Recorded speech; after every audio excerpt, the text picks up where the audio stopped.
ओम शांति। ओम शांति। ओम शांति। आज प्यारे बाबा ने हम बच्चों को विचार सागर मंथन करने की प्रेरणा दी। विचार सागर मंथन क्या है? मंथन क्या है? चिंतन क्या है? मनन क्या है? और सिमरण क्या है?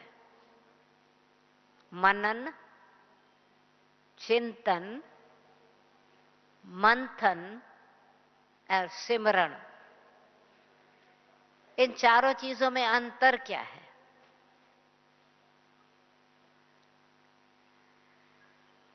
विचार सागर मंथन, ये विचार सागर मंथन की प्रेरणा हमको साकार बाबा से एक प्रैक्टिकल में सौगात रूप में मिली कहें, अथवा बाबा ने रियलाइजेशन कराया संकल्प को, समय को, श्वास को कैसे सफल करना है। बाबा दिल्ली में आए थे, साकार बाबा, और नेचुरली जब जहां भी जिस भी स्थान पर बाबा मम्मा जाते थे तो वहां के भाई बहनों में एक स्वाभाविक ये भावना रहती है कि जिस एरिया में हमको सेंटर खोलना है या कोई विशेष प्लान है तो बाबा को वह स्थान दिखाना चाहिए।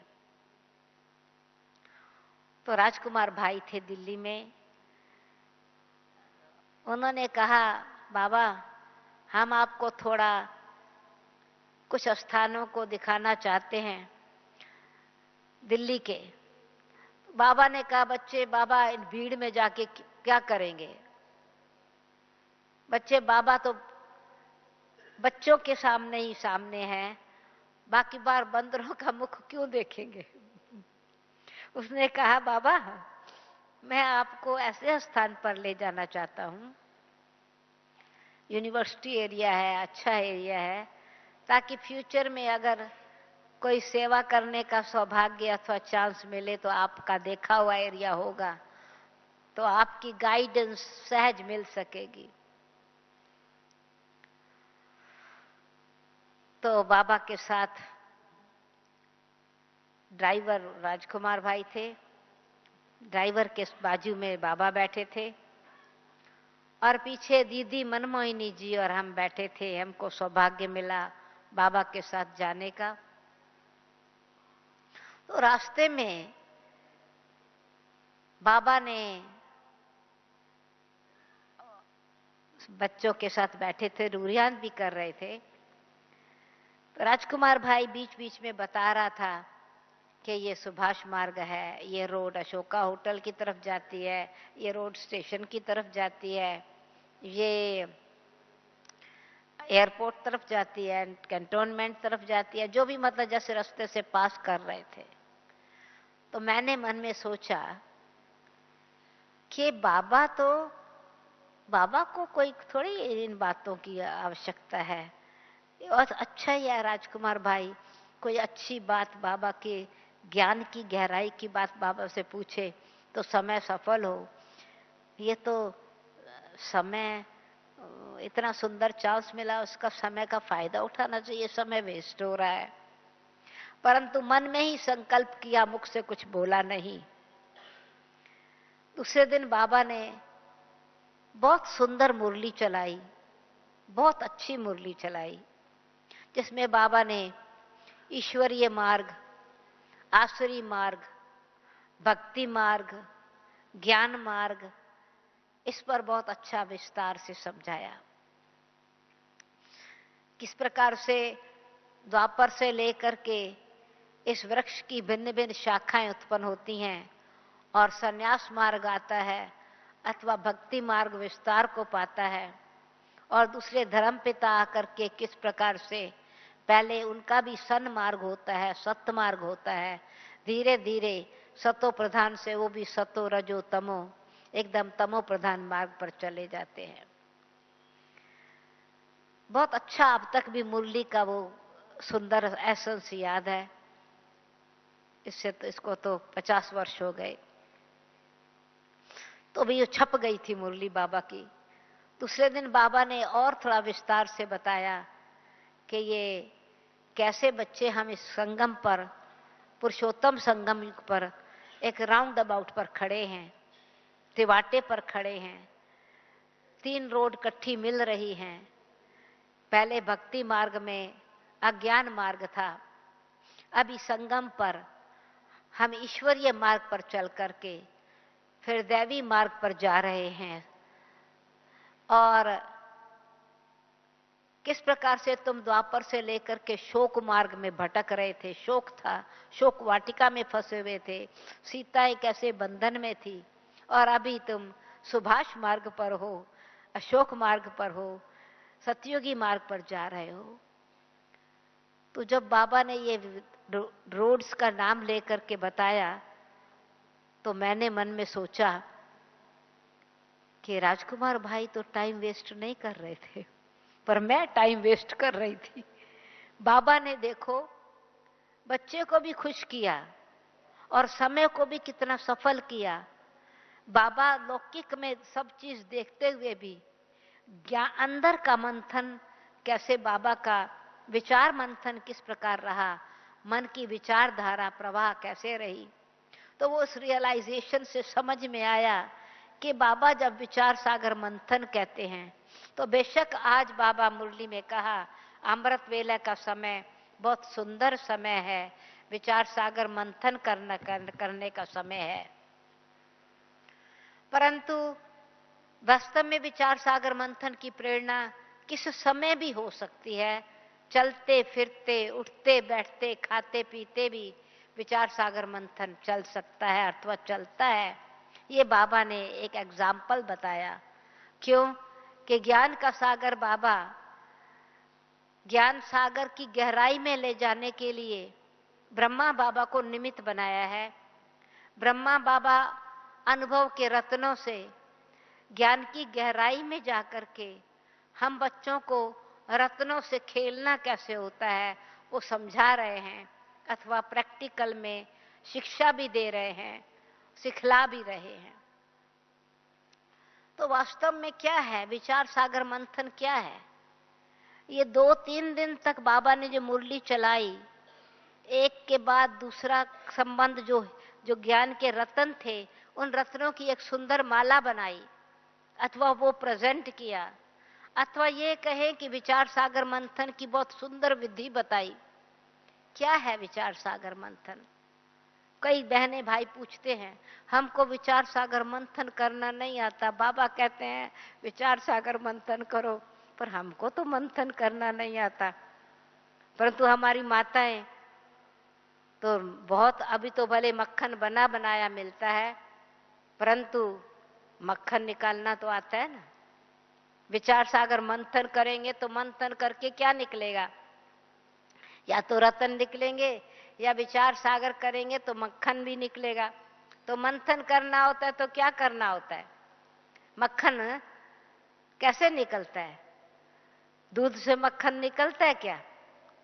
है ना? क्या जो माताएं दही बनाती हैं उनको पता है ना मक्खन निकालने के लिए क्या करना पड़ता है। मक्खन निकालने के लिए पहले तो दूध चाहिए ना, खाली दूध से तो नहीं मक्खन निकलेगा। दूध को क्या करना पड़ेगा? दूध को जमाना पड़ेगा। जमाने से पहले क्या करना पड़ेगा? माताएं क्या करते हैं? ठंडे दूध को जमाते हैं क्या? गरम करना पड़ता है ना। गरम करके फिर थोड़ा उसको फिंगर टेम्परेचर कोसा रखना पड़ता है, थोड़ा उबले हुए को ठंडा करना पड़ता है। फिर क्या करना होता है? हा? फिर जमाना है तो क्या करेंगे? दही कहां से लाएंगे? कल वाली दही होगी ना, परसों वाली दही जो होगी वो दूध में डालेंगे तो दूध जमेगा, तो दही से मक्खन बनेगा ना। जम गया दूध, जम गया तो मक्खन बनेगा। तो ऐसे ही रोज बाबा हम बच्चों को ज्ञान दूध देते हैं। अब उसमें जितना जितना हमारा लगन की अगन हमारे में है, लगन में मगन होकर के बाबा की मुरली सुन रहे हैं, उस उत्साह से सुन रहे हैं, तो वो जैसे दूध हृदय की लगन ने, हृदय के प्यार की अगन ने उसको जैसे गर्म किया, स्वीकार किया। ऐसे ठंडे मन से नहीं सुनेंगे, उत्साह उमंग से सुनेंगे। और फिर उसको धीरे धीरे धीरे अंदर, ये बाबा ने आज ये सुनाया, बाबा ने आज ये बात सुनाई, बाबा ने आज, तो जो बाबा ने सुनाया उसको अंदर लगन से, प्यार से स्वीकार करके उस पर विचार करते हैं। तो वो जैसे कि हमारे जैसे फिंगर टेम्परेचर, यानी हमको स्वीकृति का, हम उसको समा सकते हैं, हम उसको सेट करने की तैयारी कर सकते हैं। तो फिर क्या है, योगर्ट बनाना है तो क्या करना है, आर्ट ऑफ योगा चाहिए ना। खाली ज्ञान सुनना नहीं है, योगर्ट आर्ट ऑफ योगा। वो जो ज्ञान सुना मनन करना है ना, उस पर मन में उसका मनन करना है, तो मन मना भाव में स्थित होंगे ना। जैसे आज साकार बाबा ने, आज बाबा की मुरली सुनी, तो हमने बाबा से जो मुरली सुनी, अब वो सुनी तो अंदर सुन करके मनन किया, मन में मनन किया। आज भी बाबा ने कहा, मनमना भाव का मंत्र गीता में मेंशन है, पर बाबा ने शब्द तो मनमना भाव संस्कृत का नहीं बोला था, ऐसे नहीं बाबा ने कहा था। बाबा अभी याद कराते हैं गीता के महावाक्यों को, मन मना भाव, मध्याजी भाव, ये मंत्र है, परंतु इस मंत्र का सार, ये मंत्र मन मना भाव सार है। मन में मनन करो, मैं शरीर से न्यारी आत्मा हूं, और मैं आत्मा उस परम पिता परमात्मा की संतान हूं। तो आत्मिक स्थिति में स्थित होकर के जब मनन किया, तो नेचुरली उसी बाबा के महावाक्यों का मनन करने से उसमें मग्न हो जाएंगे। सचमुच बाबा, आप हमको सृष्टि की आदि मध्यंत का ज्ञान दे करके हमको त्रिकालदर्शी बना रहे हो, हमको ड्रामा का ज्ञान दे करके एक हीरो एक्टर बना रहे हो, हमको आदि मध्यंत की समझ दे करके त्रिलोकी नाथ बना रहे हो, तीनों लोकों का मालिक बना रहे हो। तो जो बाबा ने ज्ञान का विचार दिया, उस विचार को अंदर मनन करने से क्या हुआ, बाबा से रूह रिहान करना शुरू हो गया। अब वो रूह रिहान किया और वो बात अंदर जच गई है, लग गई है, जम गई है, वो योग बन जाएगा ना, योग जुट जाएगा ना। ज्ञान को ही योग में परिवर्तन कर दिया, तो मन मना भाव, मन को भाग गई वो बात, और मन में बाबा से रूह रिहान करना शुरू कर दिया। अब वो चलते फिरते ये हो सकता है ना रूह रिहान। अब फिर उसी बात का अंदर मंथन, उसकी और गहराई में जाए। विचार बाबा ने दिया, अब विचार सागर, उसकी गहराई में चले जाओ। एक एक पॉइंट की गहराई में चले गए, तो उसमें जितना जितना उत्साह उमंग है, उतनी उतनी स्थिरता भी है। जैसे सागर में लहर भी है, तो नीचे गहराई में जाओ तो शांत स्थिर है। तो वो मनन से मगन हो जाने से मन में पॉइंट जो है उसकी वैल्यू का पता चला। जैसे रतन नीचे जाता है गहरा, ऊपर जो है लहरें हैं सागर की, और सागर की लहरों में कौड़ियां हैं, परंतु साथ बड़ी सुंदर हैं, उत्साह उमंग, ठंडा का शीतलता है। नीचे बड़ा अच्छा लगता है, उत्साह मंगाता है बाबा की मुरली की पॉइंट को रिपीट करने का। परंतु जब योग युक्त स्थिति में स्थित हो गए तो वो मंथन अंदर शक्ति बन गया ना, योग शक्ति। वो योग बन गया ना, मंथन करने से, योग युक्त स्थिति से मंथन, योग से युक्त हो गई पॉइंट, खाली ज्ञान युक्त नहीं। अब वो ज्ञान भी है, योग भी है। जब ज्ञान और योग हुआ तो उसमें से जो प्राप्ति है, धारणा है, तो मंथन मंथनी होती है ना, तो मंथनी के 3, वो मंथन करते हैं ना माता मक्खन बिलोती हो ना, तो माथनी से तो होती है ना, तो उसमें 3 या 4 भाग होते हैं ना उसके। तो ज्ञान भी है, वो योग भी है, वो फिर धारणा का धन है, वो मक्खन है, वो शक्ति है, उससे खुशी प्राप्त होती है। उस खुशी से पहले खुद की सेवा हो जाती है ना। तो विचार सागर मंथन का मक्खन क्या रहा, सार ऊपर आ गया और विस्तार नीचे रह गया। मक्खन आया तो क्या हुआ, मक्खन ऊपर तरने लग जाता है तो भारी, पर लाइट होते हुए भी ताकत वाला है। छाछ नीचे रह गया, जो विस्तार है वो नीचे रह गया, सार ऊपर आ गया। उस सार में शक्ति भी है तो सार में खुशी भी है। तो विचार सागर मंथन करने की बाबा विधि बताते हैं, मनन करो, पर मनन के साथ साथ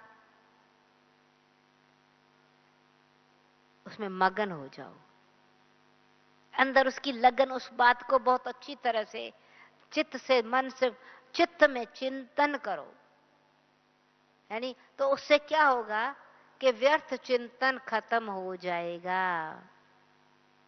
ज्ञान मंथन से पहले ज्ञान चिंतन है, उससे चित्त में शीतलता आएगी। जैसे छाछ में शीतलता है, ऐसे मन में शीतलता आ जाएगी।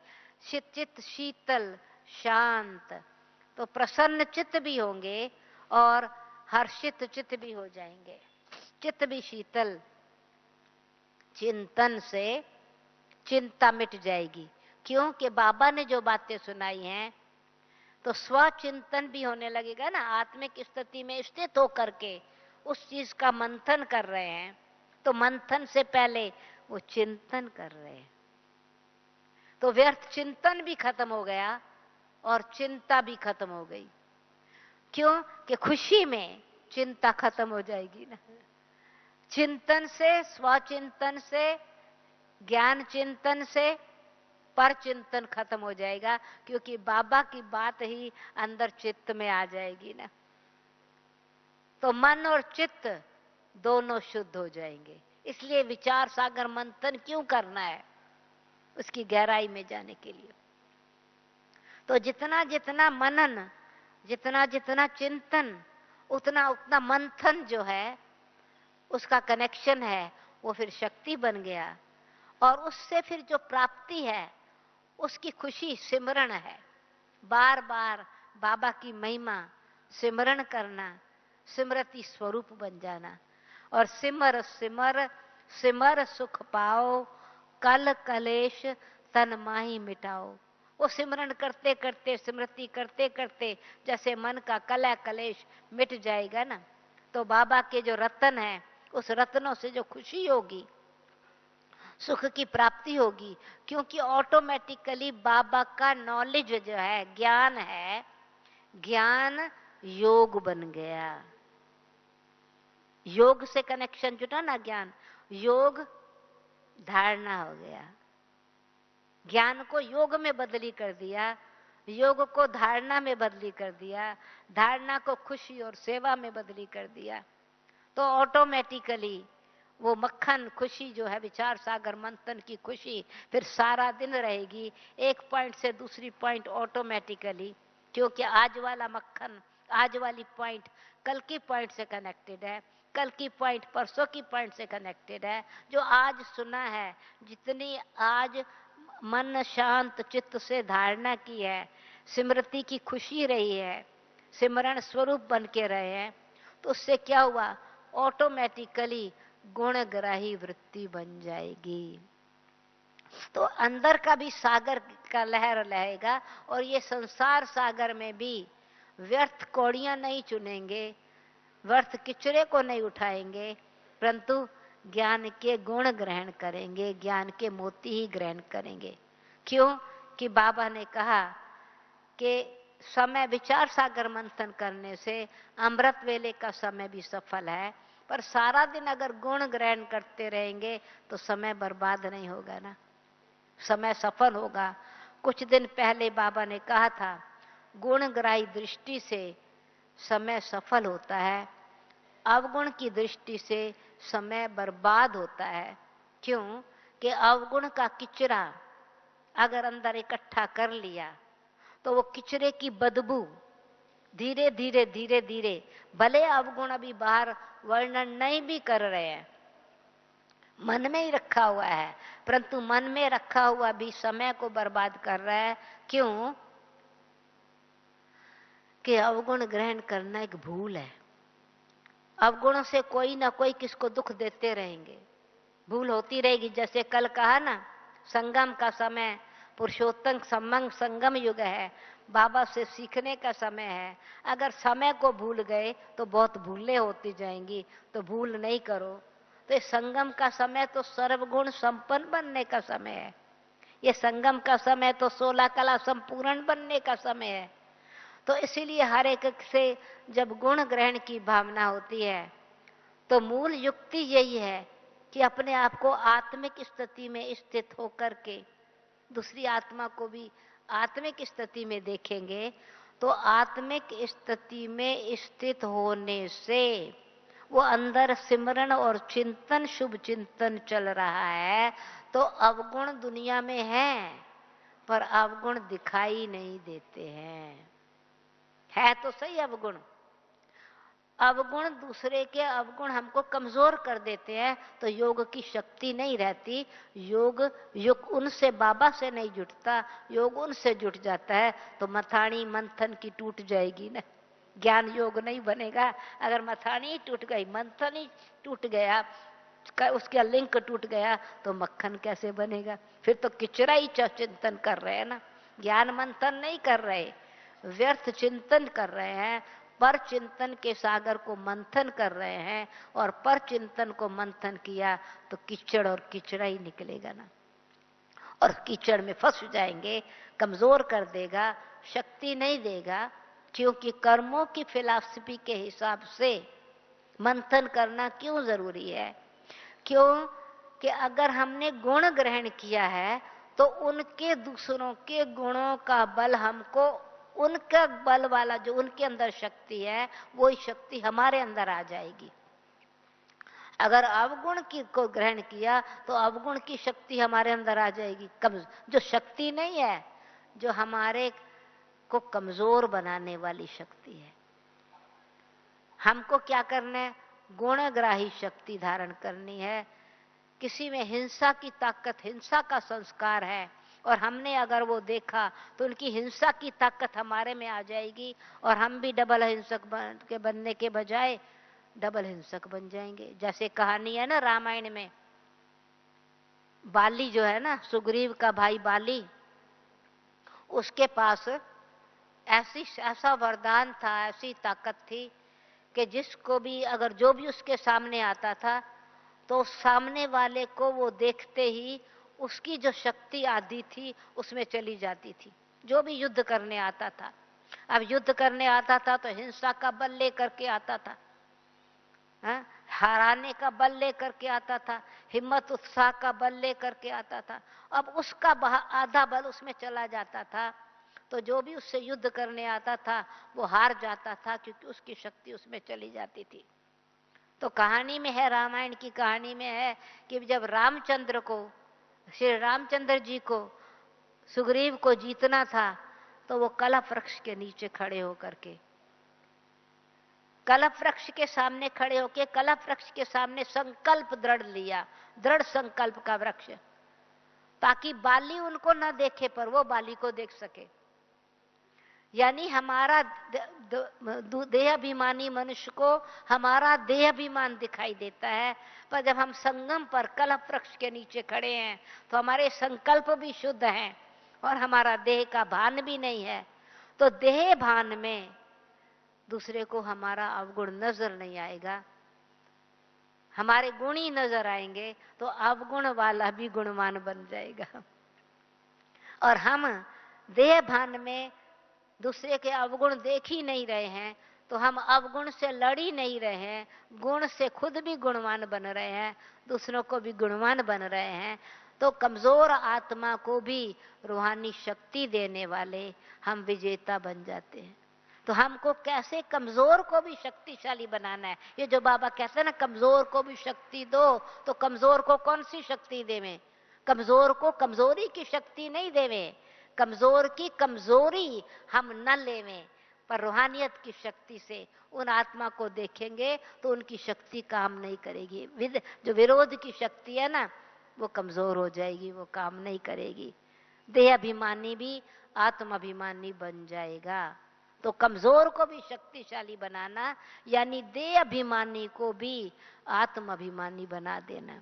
तो ये आत्मचिंतन से, आत्मदर्शन से, गुणग्राही दृष्टि से हम आत्माएं खुद गुण ग्रहण करेंगी, तो हमारे गुणों का प्रभाव उन पर पड़ेगा ना।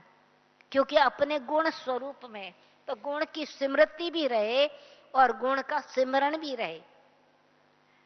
वृत्ति मेरी श्रेष्ठ है गुणग्राही की, तो मेरी स्मृति श्रेष्ठ है, और मेरी स्मृति श्रेष्ठ है तो मेरी दृष्टि श्रेष्ठ है, और उस दृष्टि में फिर शांति का दान है, शक्ति का दान है, प्रेम का दान है। और अगर मैंने अवगुण देखा, अवगुण में दही जमा दी, तो और ही वही वाला मेरा गुण भी जो है ना अवगुण बन जाएगा ना। वो जब दूसरे का अवगुण मेरे अंदर जच गया अथवा बैठ गया, तो वही किचरा मेरे अंदर जो निकलेगा, तो फिर क्या होगा? फिर नेचुरली, जो कल 2-4 दिन पहले बाबा ने कहा था, फिर दृष्टि में भी गुस्सा आएगा, दृष्टि से भी लड़ाई करेंगे, मन से भी लड़ाई करेंगे, वाणी से भी लड़ाई करेंगे, कर्म और व्यवहार में भी लड़ाई करेंगे। है? क्यों? कि दूसरे के अवगुण का प्रभाव हमारे अंदर आ गया, उसके अवगुण की बात हमारे दिल में छप गई ना, जम गई, और वो ही हमने मंथन करना शुरू किया। तो हमारी स्थिति जो एक सागर की तरह लहर वाली थी, वो मंथन भी नहीं रहा, पर चिंतन दोष दर्शन से हमारी मन की स्थिति जो शुद्ध थी वो दूषित होने लगी। इसलिए दोष देखना भी नहीं है। तो क्या अंदर चिंतन चले कि मुझे न दोष देखना है, न किसी को दोष देना है, न किसी को दोषी ठहराना है। हमारी अगर सफलता नहीं हुई तो हम कहते हैं मैंने तो बहुत अच्छा मेहनत किया था, बहुत अच्छा पुरुषार्थ किया था, पर इसने आकर के विघ्न डाल दिया ना, इसलिए ऐसा हुआ। मेरी तो जो पुरुषार्थ था उसका रिजल्ट बहुत अच्छा होना था, परंतु बेहद के ड्रामा को भूल गए, कर्मों के हिसाब किताब को भूल गए, तो दोष देना शुरू किया। तो ना दोष देखना है, ना दोष देना है, हमको तो प्रेम संपन्न, गुण संपन्न बन करके रहना है। इसलिए बाबा ने कहा था कि स्मृति स्वरूप में अगर रहते हैं, शांत स्थिति, मन मना भाव में स्थित हैं, तो परम धाम की शांति का अनुभव है। वो मंथन से भी पहले मनन में क्या स्थिति है, मन मना भव की स्थिति में तुम आत्माएं शांति धाम में बैठी हो, शांत स्थिर। मन को जच गई ना जो बात, तो दही को जमने दिया है, एकदम सेट होने दिया ना। हलचल में दही नहीं जमेगी, पर मन में वो सेट हो गई बात तो जम जाएगी। तो मन ज्ञान के साथ साथ योग युक्त स्थिति, उस मनन में, मनन स्थिति में मन को मगन बना करके बैठेंगे, तो परम धाम की जो स्मृति है वो क्या है? बाबा ने कहा परम धाम में तो सिर्फ शांति और पवित्रता और शक्ति है। परम धाम में सुख की बात नहीं है। 4-5 दिन पहले बाबा ने कहा था, शांति धाम में क्या है? शांति धाम में शांति है। वतन में, मूल वतन में, जिसको बाबा ने कहा था कि मूल वतन में शांति है, पवित्रता है और शक्ति है। तो अभी इस पर, इसी बात पर अगर विचार करना है तो मूल वतन में शांति है, पवित्रता है, शक्ति है। तो अब इस पर मंथन करना हो तो क्या करो? कौन सी मथानी मन में मंथन करो? अच्छा, तो वहां वो शांत पवित्रता किस बात की? कि वहां देह भान नहीं है, देह का अभिमान नहीं है, देह की स्मृति नहीं है, देह का ज्ञान नहीं है। अशरीरी आत्मा है, शांत है ही शांति धाम। आवाज से परे की दुनिया है, शांत लोक है। तो मन का संकल्प भी नहीं है, वाणी नहीं है, वो निर्वाण धाम है। आवाज की भी शांति है वहां पर, आवाज में भी नहीं आते, शांत स्थिति है। मूवमेंट में भी नहीं आते। सूक्ष्म वतन में तो मूवमेंट है, परम धाम में तो मूवमेंट भी नहीं है, हलचल भी नहीं है, एकदम आत्मा शांत स्थिति में स्थित है। फिर वो पवित्र लोक क्यों है? वहां पवित्रता है, वो ब्रह्म लोक है, ब्रह्म धाम की पवित्रता है। तो इतनी पवित्रता और शांति का अथा भंडार है, घर है। तो तभी सन्यासी लोग, क्योंकि परमात्मा पवित्रता का सागर भी है और शांति का सागर भी है, तो जो सन्यासी हैं उस ब्रह्म को ही पवित्रता और शांति की शक्ति को समझते, वो ही भगवान है। परंतु योग उनका नहीं है। बाबा ने कहा उनका योग ठीक नहीं है, योग परमात्मा से नहीं है। तो वो परमात्मा का घर है, इसलिए सर्वशक्तिवान है। तो क्यों है? परमात्मा का घर है, वो शांति धाम है, वो ब्रह्म लोक है, सर्वशक्तिवान का घर है। तो सर्वशक्तिवान की शक्ति है। तो हम ब्रह्मलोक में बैठे हैं तो वो शक्ति भी आत्मा में आ रही है। मैं आत्मा उस शांति धाम में बैठी हूं तो शांति की अनुभूति भी कर रही हूं। तो ज्ञान की पॉइंट योग बन जाएगी ना। फिर मैं ब्रह्मलोक में रहने वाली आत्मा एकदम स्थिर हूं, ब्रह्मांड में बैठी हूं, अंडे मिसल हूं, चेतन हूं, चेतन हूं ना। ब्रह्मांड में अंडे मिसल आत्मा, बाबा ने कहा उसमें आत्मा तो जान तो है ना, ब्रह्मांड में मैं आत्मा चेतन हूं ना। पर जैसे अंडा हिलता जुलता नहीं है, स्थिर है। तो ब्रह्मलोक में शांति है, पवित्रता है, शक्ति है मूल वतन में। परंतु बाबा ने कहा वहां प्रेम की लहर जो है, या सुख देव बन के तुम रहो, ऐसे नहीं होता। प्रेम और सुख जो है वो तो एक्सप्रेशन है, वो तो साकार में तुम देवता बनते हो ना। तो तुम प्रेम स्वरूप आत्माएं हो, तुम सुख स्वरूप आत्माएं हो, तुम आनंद स्वरूप आत्मा हो। इसलिए तुमको खाली शांति धाम में जाने का लक्ष्य नहीं रखना। तुम्हारा लक्ष्य क्या है? मनमना भाव के साथ क्या है? मध्याजी भाव है। तो मध्याजी भाव का लक्ष्य है तो मतलब विष्णुपुरी में भी जाना है। तो विष्णुपुरी में तो वैकुंठ में तो सुख है, प्रेम है, सब प्रकार की प्राप्ति है, अप्राप्त नहीं कोई वस्तु। कितना सुंदर संसार है। तो नेचुरली वो एक खुशी की लहर भी रहेगी, तो सुख का सागर भी है, सुख के सागर की हम संतान। जिसको बाबा ने कहा कि तुम आत्माएं सत्यनारायण की, आज बाबा ने कहा ना सत्यनारायण की कथा सुन रहे हो, पर आज बाबा ने सत्यनारायण की कथा शब्द नहीं बोला। आज बाबा ने कहा अमरनाथ की कथा सुन रहे हो और सत्यनारायण की शिक्षा, सत्यनारायण बनने की शिक्षा बाबा दे रहे हैं।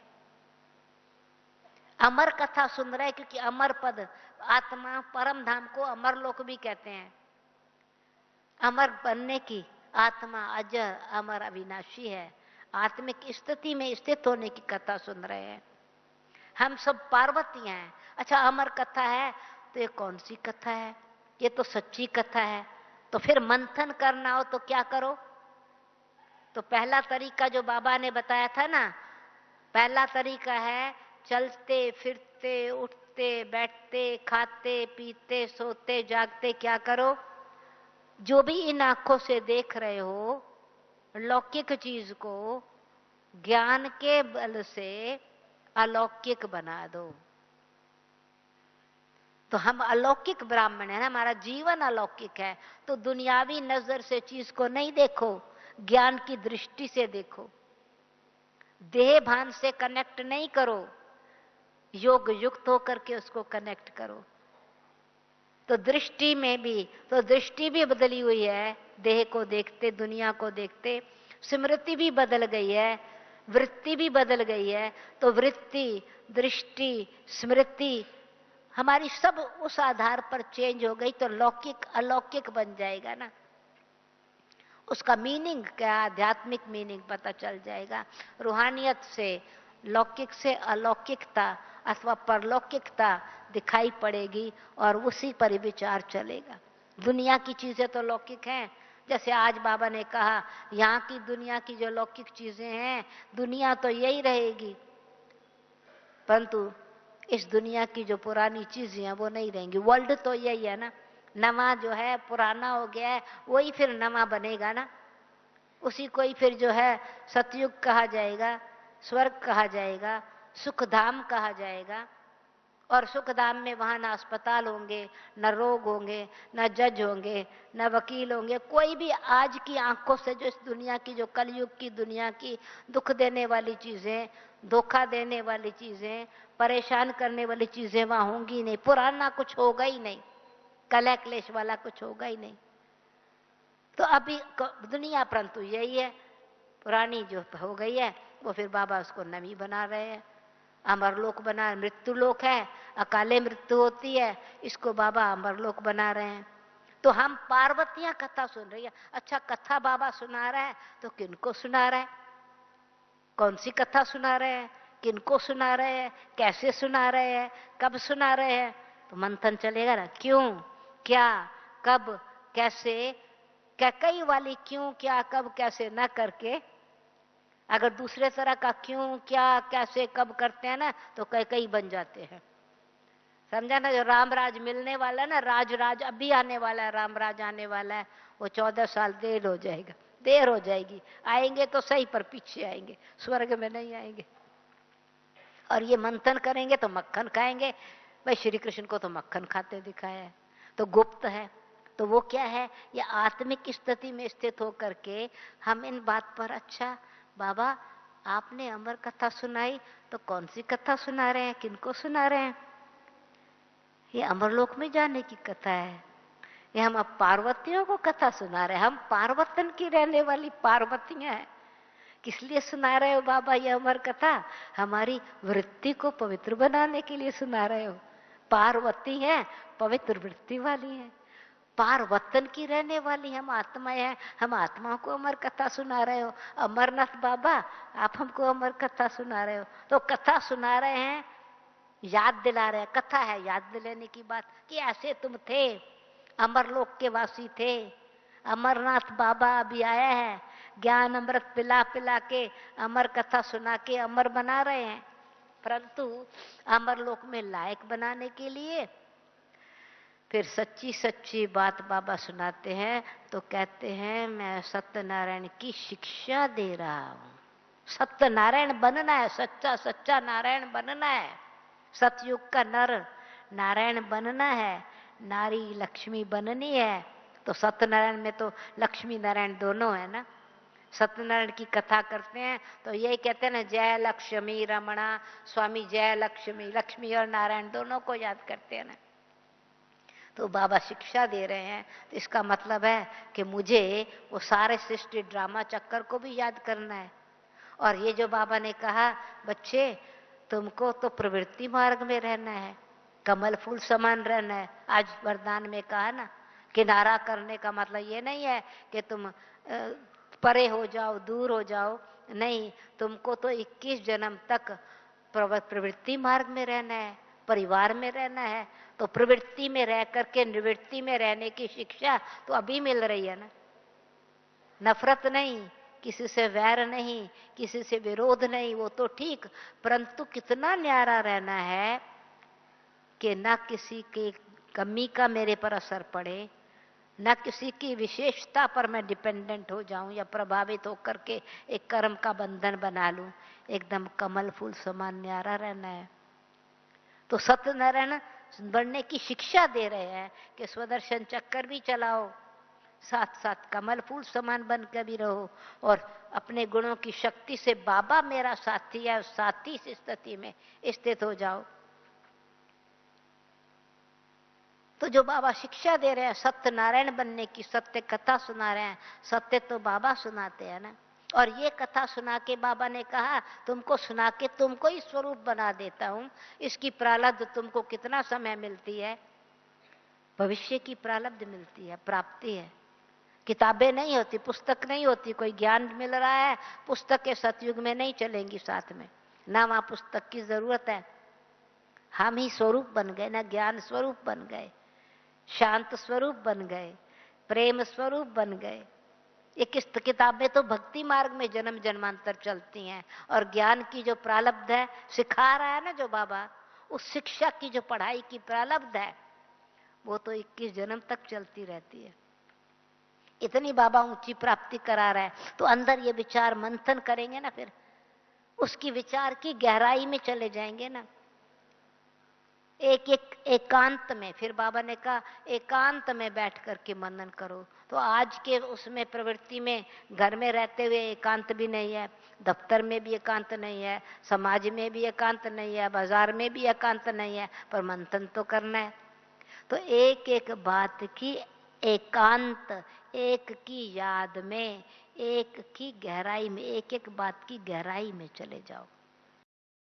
तो बाबा ने जो आज बताया कि तुम बेहद के वैरागी तो हो, बेहद के सन्यासी हो, परंतु सन्यास धर्म वाले सन्यासी नहीं हो, वो तो निर्वाण धाम में जाने वाले। अगर तुम किनारा करके हद के वैराग में आ गए, चलो हम जी तो इनके साथ रहना नहीं, या दूर रहे खुश रहे, तो वो तो तुम्हारे संस्कार सन्यासियों वाले संस्कार, निर्वाण धाम वाले संस्कार हो गए। तुमको तो विष्णु स्वरूप बनने का संस्कार है, लक्ष्य स्वर्ग धाम में जाने का संस्कार बनाना है। तो स्वर्ग में तो सुख भी है, प्रेम भी है, शांति भी है, आनंद भी है, सब प्रकार की प्राप्ति है। वो तो ब्रह्म में लीन होने का लक्ष्य रखते हैं। तो हमारा लक्ष्य जैसा है, हमारा लक्ष्य स्वर्ग में जाने का, तो वैसे ही हमारे लक्षण भी चाहिए। तो जो जो बातें बाबा ने बताई आज की मुरली में, कल की मुरली में, परसों की मुरली में, वो जितना जितना हम उस पर एक एक हीरे को रतन मंथन किया ना, तो मंथन तो रतन निकाले ना, तो रत्नों की माला बनाएंगे तो तभी तो सिमरण करेंगे ना, खुद भी माला के मणके बनेंगे। बाबा ने कहा तुम भी तो ब्रह्म जो है, विष्णु की माला भी तैयार हो रही है, तो रुद्राक्ष माला भी है, परंतु सिमरणी को तो मणकों की माला भी कहते हैं ना। तो रत्नों की माला सिमरण करते जितना जितना बाबा ने आज की पॉइंट जो पल बताई। अच्छा, कल कौन सी पॉइंट बताई इसी टॉपिक पर, परसों इस टॉपिक पर कौन सी पॉइंट्स बताई थी? तो बाबा ने कहा विचार सागर मंथन करेंगे तो टॉपिक्स भी निकलेंगी, पॉइंट्स भी निकलती हैं। यानी टॉपिक निकालो। अच्छा, टॉपिक निकालो तो भाई याद, बाबा कहते हैं याद करो। अच्छा, याद क्या है? फिर कभी कहते हैं योग मेरे साथ लगाओ, तो योग क्या है? फिर कभी कहते हैं तपस्या करो, तपस्या क्या है? तो याद है, ध्यान में बैठते हैं, याद में बैठते हैं, याद की यात्रा पर हैं, योग लगा रहे हैं, योग युक्त हैं, कर्म योगी हैं, फिर योगी हैं तो राजयोगी हैं, कि राज ऋषि हैं, ऋषि हैं या ऋषि राज हैं। ऐसे अपने आप से टॉपिक निकालो, पॉइंट्स निकालो, तो एक मणके में दूसरा, दूसरा मणका तीसरा, ऐसे माला तैयार हो जाएगी। मंथन भी हो जाएगा, बाबा के गले का हार बन जाएंगे ना। तो खाली खुद नहीं सिमरण करेंगे, परंतु आप भक्ति मार्ग में फिर आपका ही सिमरण होगा ना। तो सिमरण करने वाले नहीं, परंतु पूजनीय मूर्त और द्वापर युग से जो भक्ति मार्ग वाले सिमरण कर रहे हैं, तो आपकी महिमा करेंगे, सिमरण करेंगे ना। इसीलिए अच्छी तरह से विचार सागर मंथन करेंगे तो मनन भी चलेगा, चिंतन भी चलेगा, मंथन भी चलेगा, और ज्ञान के सिमरण में पॉइंट्स भी अच्छी तरह से स्मृति में रहेंगी, तो स्मृति स्वरूप बन जाएंगे। बाबा की बातें तो बहुत अच्छी अच्छी हैं, जितना जितना अच्छा गहराई में जाते जाएं उतना रत्नों से खेलते चले जाएं। क्यों कि लक्ष्य कितना ऊंचा है श्री लक्ष्मी नारायण बनने का। उस दिन बाबा ने कहा था गुणग्राही बनेंगे तो तुम्हारे अंदर मधुरता भी आएगी, सुखदायी भी बन जाएंगे, तो सुखदेव बनने का लक्ष्य रखना है। तो इसलिए लक्ष्य के आधार से अव्यक्त बाबा ने भी कहा था लक्ष्य को साथ रखने से लक्षण सहज ही आ जाते हैं। तो लक्ष्य रहे मंथन करने का तो ऑटोमेटिकली मनन भी रहेगा, मगन होकर के भी रहेंगे। ओम शांति, ओम शांति। Thank you.